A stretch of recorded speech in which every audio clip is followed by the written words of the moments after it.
चलिए आइए बच्चों स्टार्ट करते हैं। ऑनलाइन वाले बच्चों कंफर्म करिए, volume clear, screen visible. Yes sir. Yes. चलिए, हाँ, हमारा मैक्रो इकोनॉमिक्स के अंदर चैप्टर नंबर 7, 8, 9 रह रहे, पहले उसको निपटाते हैं आज। Chapter number 7, 8, 9 aggregate demand and related concepts. अगर आप रिवाइज कर चुके हैं तो बहुत बढ़िया, नहीं किया है तो इसको ध्यान से कंप्लीट करते हैं। सबसे पहले जब हम एग्रीगेट डिमांड की बात करते हैं बच्चों, एग्रीगेट डिमांड का मतलब क्या होता है? देश के अंदर सारी चीजों की डिमांड ऐड अप कर दीजिए तो वो बन जाएगा aggregate demand. Aggregate demand refers to the total value of final goods and services that all the sectors of an economy are planning to buy। यहाँ पे buy क्योंकि डिमांड की बात है ना, at given level of income during a period of one accounting year। इसके components क्या हैं? Private consumption expenditure, investment expenditure, government expenditure और net exports, that is exports minus imports.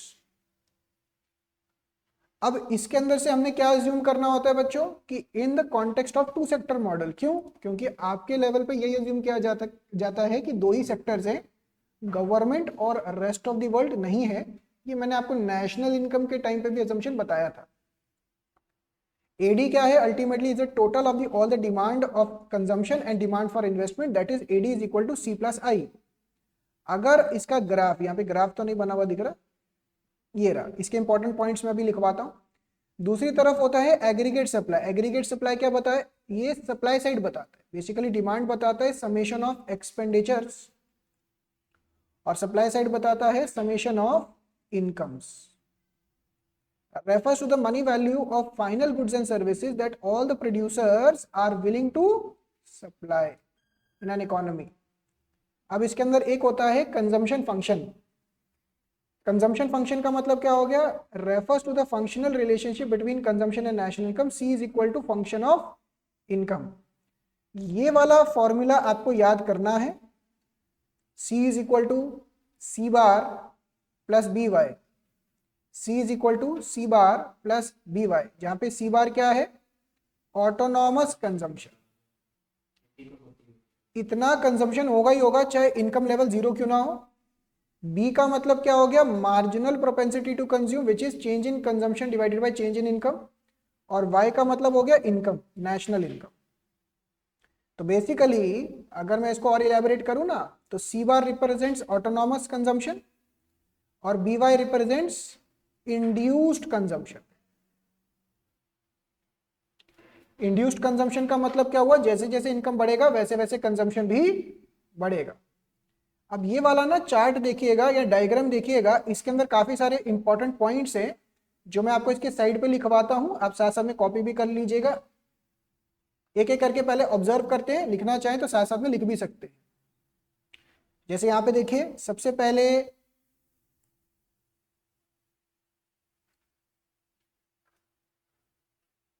अगर मैं सी का कर्व देखूं, कंजम्पशन का कर्व देखूं, तो point number 1, C starts from C bar. ये कंजम्पशन कर्व जो है वो सी बार से स्टार्ट होता है, दैट इज ऑटोनॉमस कंजम्पशन से स्टार्ट होता है। और पॉइंट नंबर 2, जैसे आप इसके अंदर ऑब्जर्व करेंगे, as income increases consumption also increases, that is it is upward sloping. Consumption curve अगर आप देखेंगे, चिराग इधर फोकस करिए, पेज आगे पीछे करने से कुछ नहीं मिलेगा। कंजम्पशन अपवर्ड स्लोपिंग कर्व होता है, और स्टार्ट कहां से होता है? यहां से। पॉइंट नंबर 2, इन्वेस्टमेंट कर्व देखेंगे तो investment is autonomous, that is I bar, that is it is parallel to X axis. जो इन्वेस्टमेंट कर्व है it is parallel to X axis, it will remain constant. Point number 3, अगर आप AD curve देखेंगे, इसको लिख लीजिएगा diagram के side पे, एडी कर्व देखेंगे तो AD curve is equal to C plus I. ये स्टार्ट कहां से होता है? C bar plus I bar. AD curve is upward sloping, that is income बढ़ेगा, एग्रीगेट डिमांड बढ़ेगा एंड सो ऑन। इसको ऐसे भी बोल सकते हो कि AD is parallel to consumption curve, या ऐसे भी बोल सकते हो एडी और कंजम्पशन कर्व के बीच का डिफरेंस जो है वो इन्वेस्टमेंट है जो कांस्टेंट रहता है। क्या ये सारे पॉइंट समझ में आए हमें? कोई डाउट? हाँ जी, अज्यूम ऐसा किया जाता है कि इन्वेस्टमेंट कांस्टेंट होता है, रियल लाइफ में नहीं होता है।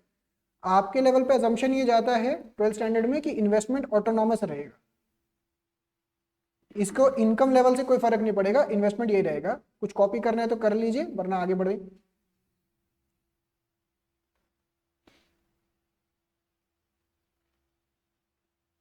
अब इसके साइड पे ना मैं एक और चीज लिखवाता हूँ, शायद वो डायग्राम है नहीं, एक मिनट रुकिए।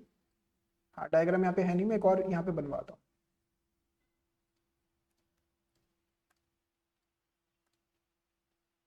अब यहाँ पे देखिए बच्चों, अगर मैं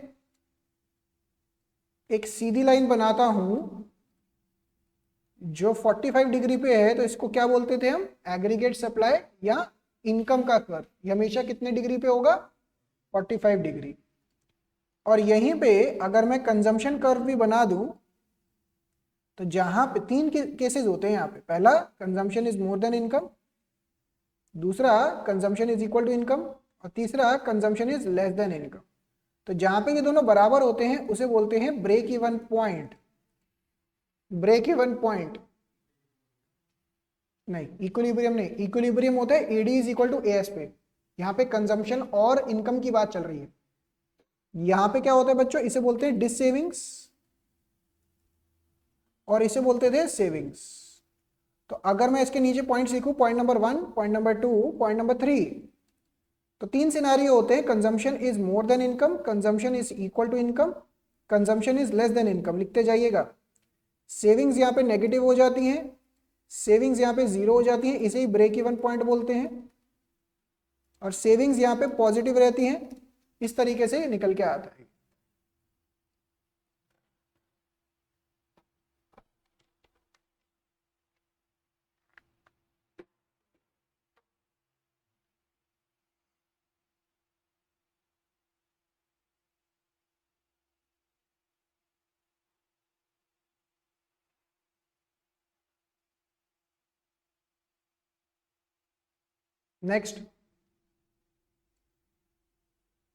नेक्स्ट ये break even point refers to the point where consumption is equal to income, that is savings is equal to zero.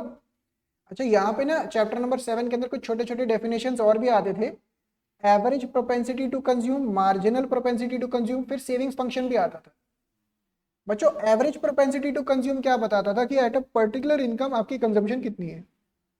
It refers to the ratio of consumption to the corresponding level of income. अगर मेरी income 100 रुपए की है तो उस level पे आपका consumption कितना है। अच्छा, इसका ना एक बड़ा इंपॉर्टेंट डब्बा भी होता था। वो डब्बा ना मैंने आपकी बुक में से यहाँ पे रेप्लिकेट कर दिया है। अभी जब मैं इस डब्बे को रिवाइज करवाऊंगा तो आपको ये भी चीज पूरी रिकैप करवा दूंगा। आपका डब्बा यहाँ पे मैंने बुक में से रिप्रिंट किया हुआ है।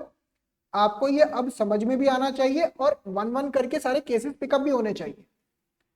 तो एपीसी पहले आता है, फिर आता है marginal propensity to consume. Marginal propensity to consume का मतलब क्या होता है? It refers to the ratio of change in consumption expenditure to the total income change. ये बताता है इनकम के चेंज होने की वजह से कंजम्पशन में कितना चेंज आएगा। अच्छा, मैं जब लिखता हूं C is equal to C bar plus B Y, तो यहाँ पे B क्या है? एमपीसी या एपीसी? एमपीसी। इसे आप स्लोप भी बोल सकते हैं। क्या बोल सकते हैं? स्लोप भी बोल सकते हैं कि आपका कंजम्पशन कर्व ऐसा बनेगा, ऐसा बनेगा, और ज्यादा हाईली स्लोपिंग होगा। वो बी की वैल्यू एमपीसी की वैल्यू पे डिपेंड करता है। अगला आता है सेविंग्स फंक्शन। सेविंग्स फंक्शन का मतलब क्या हुआ? Saving is a function of income. इसका ना डेरिवेशन करके कुछ इस तरीके से निकल के आता है। अगर मैं समझाऊं, देखिए, y is equal to C plus S, S is equal to Y minus C. C का हमने फॉर्मूला क्या किया था? C is equal to C bar plus B Y. तो ये हो जाता है S is equal to Y minus C bar minus B Y. तो अगर आप इसके अंदर देखेंगे, savings is equal to minus Y minus C bar plus 1 minus B of Y. यानी कि अगर मैं सेविंग्स कर्व की बात करूं तो पॉइंट नंबर 1, सेविंग्स कर्व जो स्टार्ट होगा वो, ये शायद नीचे डायग्राम था ना, ये रहा जो सेविंग्स कर्व है, इसके अंदर पॉइंट नंबर 1 आपको क्या ध्यान रखना है कि savings curve will start from negative autonomous consumption. तो सेविंग्स कर्व अगर आप देखेंगे तो जितना ऑटोनॉमस कंजम्पशन होगा उतना ही ये नेगेटिव से शुरू होगा। क्या ये बात समझ में आता है? पहला। दूसरा, जैसे जैसे इनकम बढ़ेगा वैसे वैसे सेविंग्स बढ़ेगा, यानी कि सेविंग्स कर्व भी अपवर्ड स्लोपिंग होगा। और सेविंग्स कर्व के अंदर अगर आप ऑब्जर्व करेंगे यहां पे भी 3 सिनेरियो आ रहे हैं, डिसेविंग्स, नेगेटिव, ब्रेक इवन पॉइंट और पॉजिटिव सेविंग्स। ये समझ में आता है हमें? ये समझ में आता है हमें?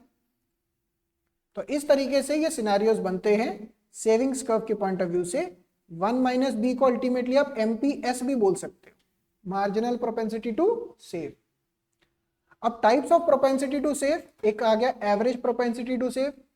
एवरेज प्रोपेंसिटी टू सेव का फॉर्मूला क्या हो गया? Ratio of savings to corresponding level of income, APS is equal to savings divided by income. अच्छा ना, मार्जिनल प्रोपेंसिटी टू सेव का मतलब change in savings divided by change in income, change की वजह से। Investment refers to the expenditure incurred on creating of new capital assets. आपको assume करना पड़ता है कि ऑटोनॉमस इन्वेस्टमेंट है, रियल लाइफ में इंड्यूस्ड इन्वेस्टमेंट भी होता है। इंड्यूस्ड इन्वेस्टमेंट का मतलब क्या हो गया? जैसे जैसे इनकम बढ़ेगा देश के अंदर वैसे वैसे इन्वेस्टमेंट करने का कैपेसिटी भी बढ़ेगा। तो induced investment is directly influenced by level of income. It is made when marginal efficiency of investment is more then rate of interest. बच्चा कहता है कि सर ये क्या वर्डिंग्स हैं, ये समझ में नहीं आए, इसको सिंपल भाषा में ऐसा बोलिए कि जब आपका return on investment is more then interest rate on loan.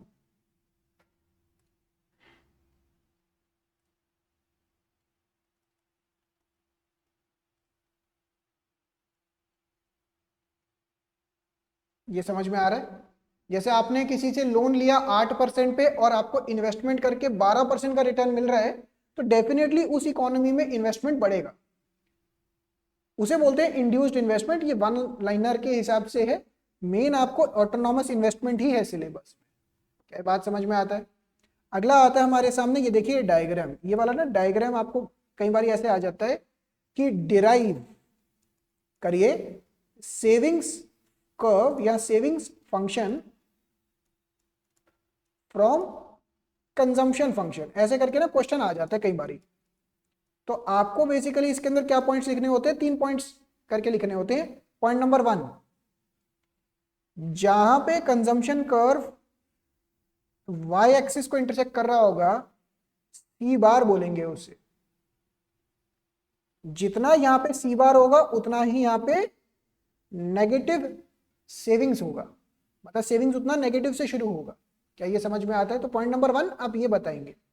Point number 2 आप ये बताएंगे जहां पे कंजम्पशन और इनकम बराबर होते हैं उसे ब्रेक इवन पॉइंट बोलते हैं, और जहां पे ब्रेक इवन पॉइंट होता है वहां पे कॉरेस्पॉन्डिंगली सेविंग्स 0 हो जाता है, तो ब्रेक इवन पॉइंट बताएंगे। और पॉइंट नंबर 3 में आप बोलेंगे कि इन दोनों पॉइंट्स को कनेक्ट कर दीजिए, कंजम्पशन का हो गया, इन दोनों को कनेक्ट करेंगे तो ये सेविंग्स का हो गया।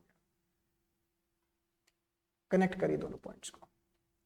अगर ये क्वेश्चन आता है तो इस तरीके से डायग्राम बनाना है और 3 पॉइंट्स में आप एक्सप्लेन कर सकते हैं कि पहले सी बार को आइडेंटिफाई करिए, जितना सी बार होगा उतना नेगेटिव कंजम्पशन होगा स्टार्टिंग का। फिर आइडेंटिफाई करिए ब्रेक इवन पॉइंट को, ब्रेक इवन पॉइंट आ गया, पॉइंट ए हो गया, पॉइंट बी हो गया, जैसे आप मैथ्स में करते हैं 2 पॉइंट आ गए उनको कनेक्ट करिए, सेविंग्स का भी बन जाएगा, कंजम्पशन का भी। समझ में आता है ये? नेक्स्ट, ये बड़ा इंपॉर्टेंट है बच्चों, ध्यान से देखिएगा, आप इसको याद करके रखना है। पहले तो चारों के फॉर्मूला आ गए। एपीसी का मतलब क्या होता है? Consumption divided by income, savings divided by income, change in consumption divided by change in income, change in savings divided by change in income. अच्छा, इसके अंदर फॉर्मूला क्या होता है? पहला APC plus APS is equal to 1। दूसरा ये याद रखना है MPC plus MPS is equal to 1। तो दो पार्ट्स इस तरीके से निकल के आते हैं।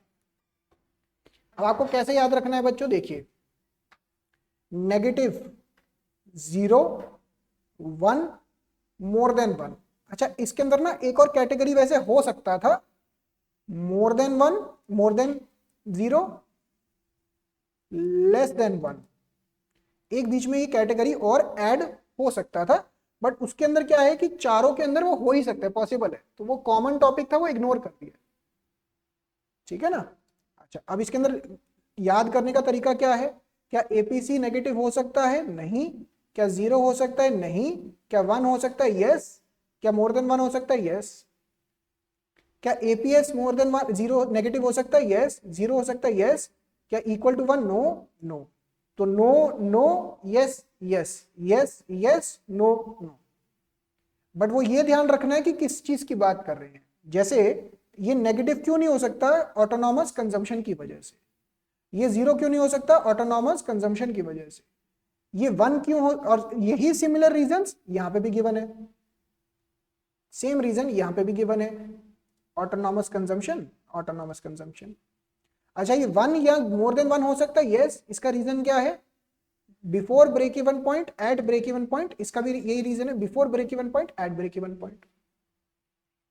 तो no no yes yes yes yes no no. तो ये 1 मार्कर्स में आ सकता है एमसीक्यू टाइप। एमपीसी की बात कर रहे हैं तो बच्चों no yes yes no, no yes yes no. क्या एमपीसी नेगेटिव हो सकता है, नहीं। क्या एमपीसी ग्रेटर देन 1 हो सकता है, नहीं। एमपीसी और एमपीएस हमेशा इनका वैल्यू 0 से लेके 1 के बीच में वेरी करता है, कभी भी 0 से कम नहीं हो सकता और 1 से ज्यादा नहीं हो सकता। अच्छा ये ध्यान रखना है, अगर ये 1 है तो ये 0 होगा,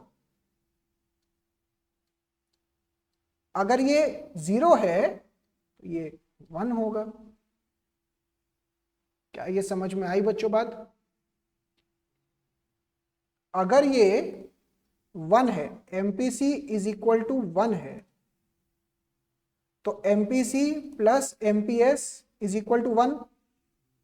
तो पूरा का पूरा एमपीसी हो गया ना, तो एमपीएस तो 0 हो जाएगा।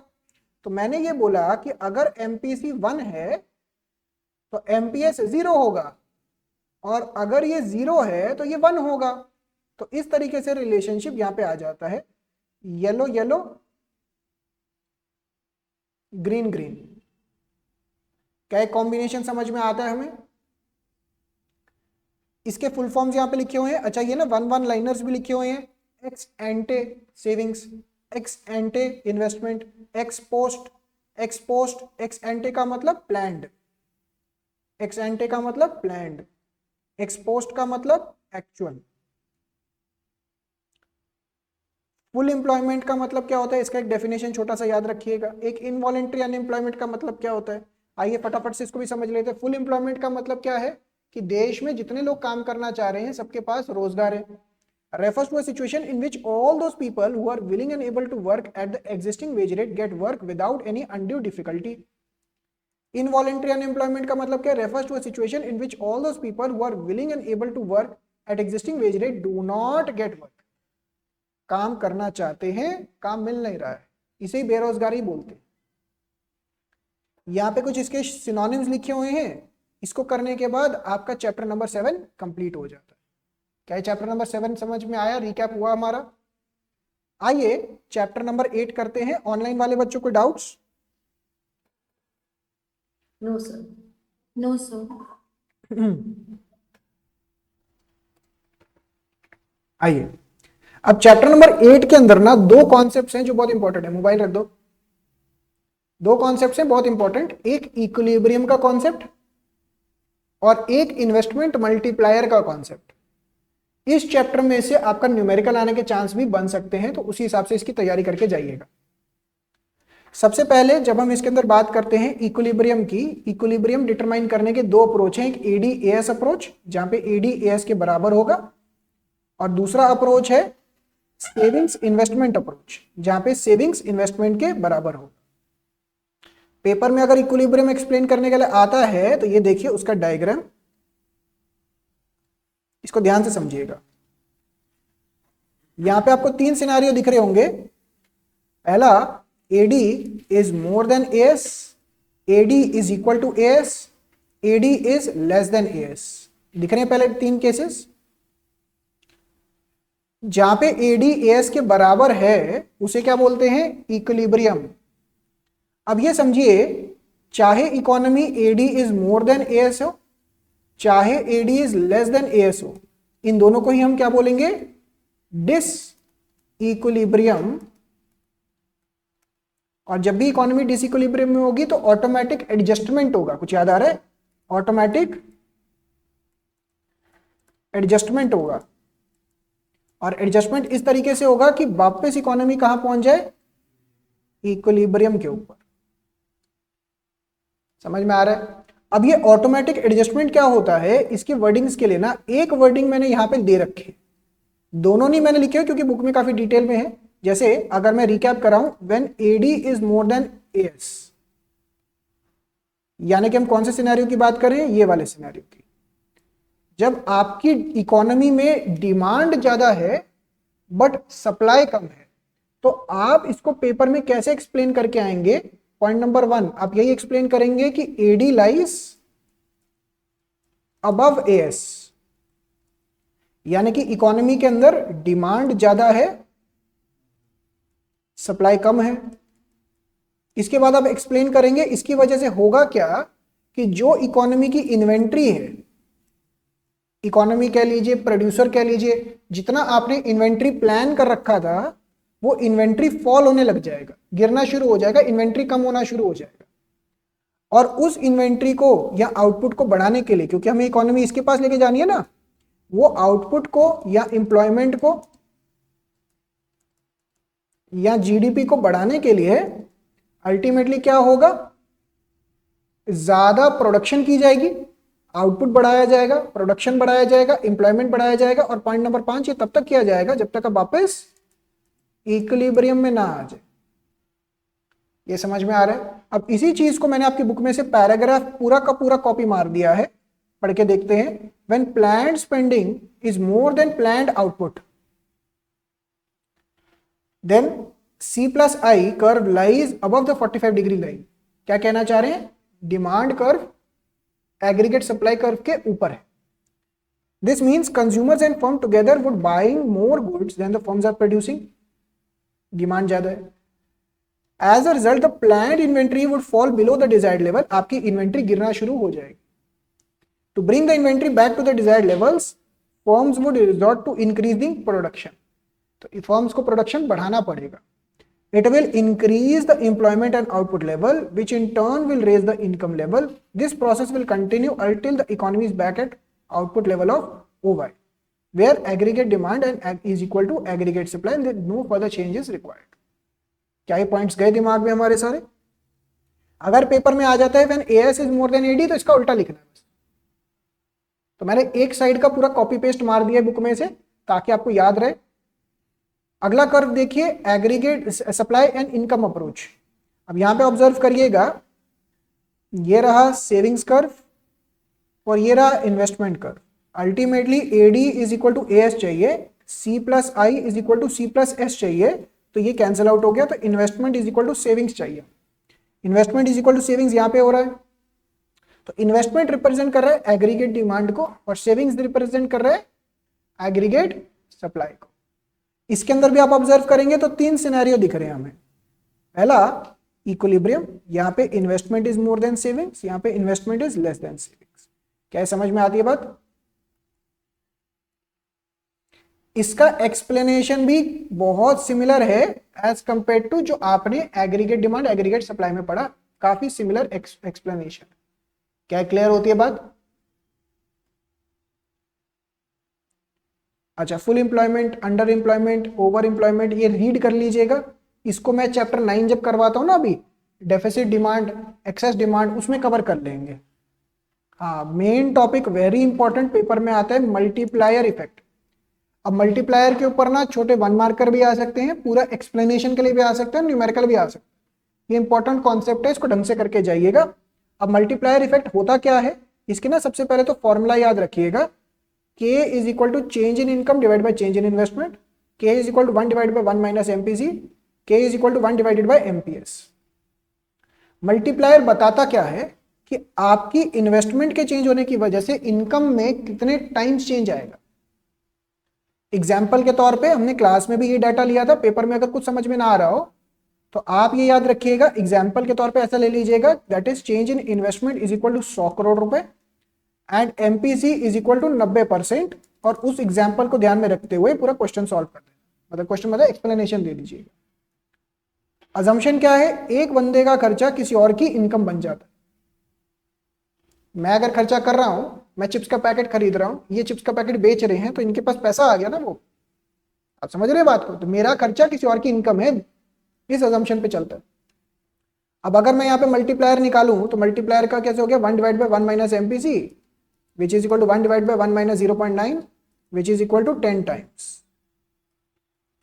तो अगर 100 करोड़ रुपए का इन्वेस्टमेंट में चेंज आ रहा है तो इसका 10 टाइम्स यानी कि चेंज इन इनकम 1000 करोड़ का होना चाहिए। अब ये 1000 करोड़ आता कैसे है, इसका एक्सप्लेनेशन बुक में तो काफी डिटेल में था, आइए मैं थोड़ा थोड़ा आपको यहां पे रिकॉल करवाता हूं। जैसे ये देखिए, ये इनिशियल हो गया,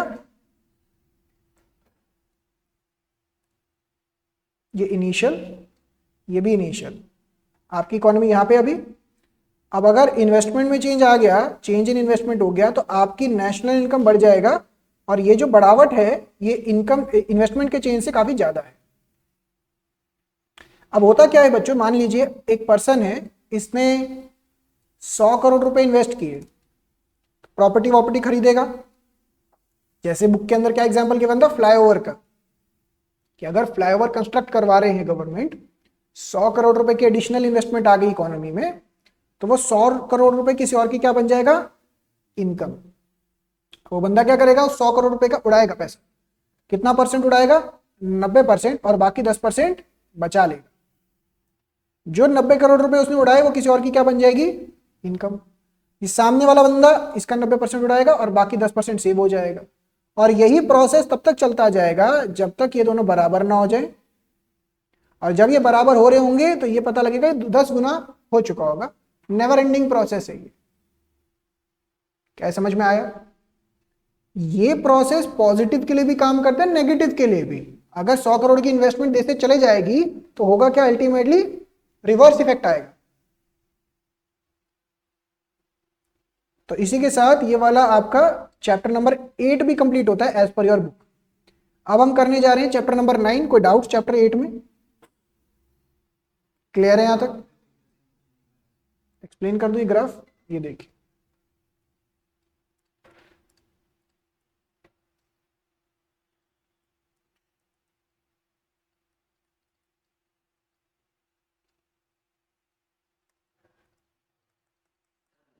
जहां पे एग्रीगेट डिमांड एग्रीगेट सप्लाई के बराबर है वही हमारा इक्विलिब्रियम हो गया। ठीक है बात? अब जब ये बढ़ेगा, AD is equal to C plus I plus change in investment होगा। किससे बढ़ गया? चेंज इन इन्वेस्टमेंट से।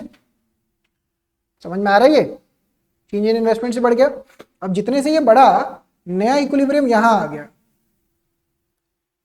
और आपको क्लियरली दिख रहा होगा this is change in income. अब ये वाला जो गैप है, ग्राफिकली दिख रहा है कि ये कम है, ये वाला गैप ज्यादा है। उसका रीजन क्या है? Multiplier effect. तो यही डायग्राम यहां पे बना हुआ। Last topic for macro, excess demand. Excess demand का मतलब क्या होता है बच्चों? ये देखिए,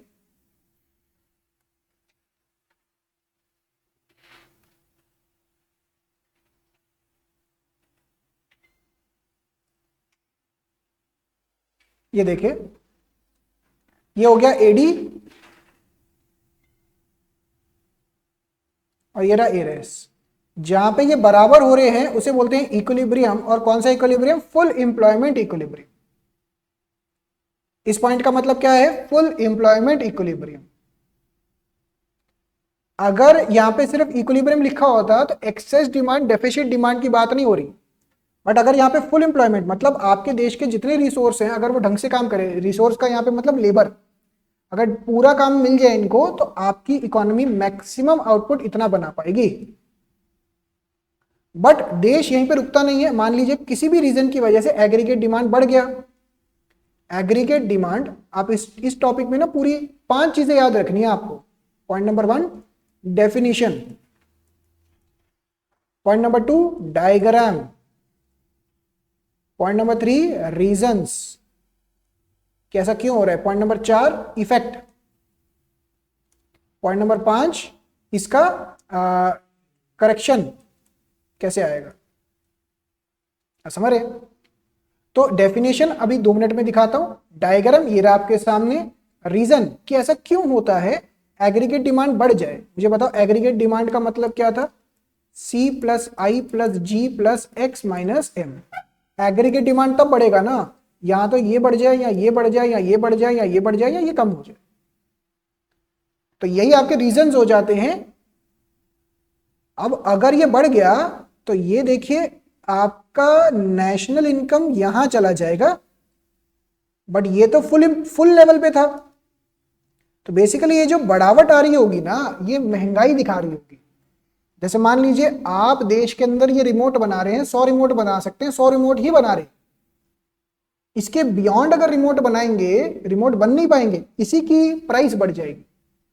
जैसे अगर बच्चा दिन के अंदर 16 घंटे पढ़ सकता है, उसको मैं बोलूं 16 की जगह इफेक्टिवली 16 घंटे पढ़ सकता है, मैं बोलूं कि तू 18 घंटे पढ़, तो वो 18 घंटे एक बारी के लिए बैठ तो जाएगा, बट 2 घंटे में पढ़ाई नहीं हो रही होगी, वेस्ट हो रहा होगा टाइम। समझ रहे हैं बात? तो उसी तरीके से इफेक्ट क्या पड़ेगा इसके अंदर, इफेक्ट ये पड़ेगा कि इंप्लॉयमेंट में नो चेंज, आउटपुट के अंदर नो चेंज, प्राइस लेवल बढ़ जाएंगे, महंगाई बढ़ जाएगी। इसी वजह से इसका एक और नाम भी होता है क्या, इन्फ्लेशनरी गैप। पढ़िए मेरे साथ साथ, excess demand refers to a situation when aggregate demand is more than aggregate supply corresponding to full employment level. It is also known as inflationary gap. Shows the gap between aggregate demand exceeds aggregate demand required to establish full employment equilibrium. Reasons for excess demand ये मैंने आपको explain कर दिया। इसका impact क्या पड़ेगा ये भी डिस्कस कर लिया। अब इसका मेजर क्या है, ये मेजर का ना मैंने यहाँ पे चार्ट डाला हुआ। अब ये भी ध्यान से समझिएगा, मैंने शायद दूसरे वाला भी डिटेल में है, एक को मैं डिटेल में कवर कर रहा हूं, दूसरे वाला उसका एग्जैक्टली ऑपोजिट है फिर। ठीक है, तो measures to correct excess demand. बच्चों 2 तरीके की मेजर पॉलिसी होती है, fiscal policy, monetary policy. Monetary policy तो हम मनी एंड बैंकिंग में भी पढ़ा था थोड़ा। Fiscal policy central government introduce करती है, आज के टाइम पे सेंट्रल गवर्नमेंट बीजेपी। और central monetary policy central bank, आज के टाइम पे आरबीआई। अब फिस्कल पॉलिसी के अंदर गवर्नमेंट के पास वैसे तो बहुत तरीके होते हैं, बट आपके सिलेबस में 2 तरीके हैं, एक गवर्नमेंट का खर्चा और एक टैक्सेस। अब यहां पे समझिए डिमांड जितनी होनी चाहिए उससे ऑलरेडी काफी ज्यादा है, तो आप डिमांड को कम करने के लिए टारगेट करेंगे ना। आप ये समझिए, आप डॉक्टर के पास जाते हैं, बीपी है, बीपी ज्यादा है, तो आप डॉक्टर से दवाई वो लोगे ना जो बीपी कम करे। अगर इकोनॉमी में एग्रीगेट डिमांड ज्यादा है तो आप वो दवाई दोगे जिससे एग्रीगेट डिमांड कम हो जाए। समझ पा रहे हैं चीज? तो यहाँ पे हम एग्रीगेट डिमांड कम करने की बात करेंगे, ताकि गवर्नमेंट अपना खर्चा एक तो कम कर दे, टैक्स बढ़ा दे। 2 मेजर तो फिस्कल पॉलिसी के ये हो गए। मॉनेटरी पॉलिसी के अंदर यहां पे ध्यान से देखिए, वही डेफिनेशन दोबारा से आ रही है आपके सामने, एक एक करके डेफिनेशन रिकैप करते हैं पहले। तो कोई डाउट्स हो तो पूछ लीजिएगा। बैंक रेट, वो रेट जिसपे आरबीआई कमर्शियल बैंक्स को लॉन्ग टर्म के लिए लोन देता है, इसका एक और नाम डिस्काउंटिंग रेट। रेपो रेट, जहां पे आरबीआई बैंक्स को लोन देता है for short term purpose. Reverse repo, bank RBI के पास पैसा रखवा देता है तो उसे रिवर्स रेपो रेट का इंटरेस्ट रेट मिलता है। 1 सेकंड रुकिए। हाँ जी, हाँ जी, ठीक है सर।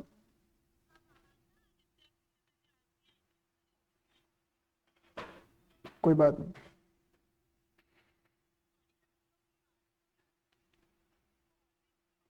हाँ हाँ हाँ,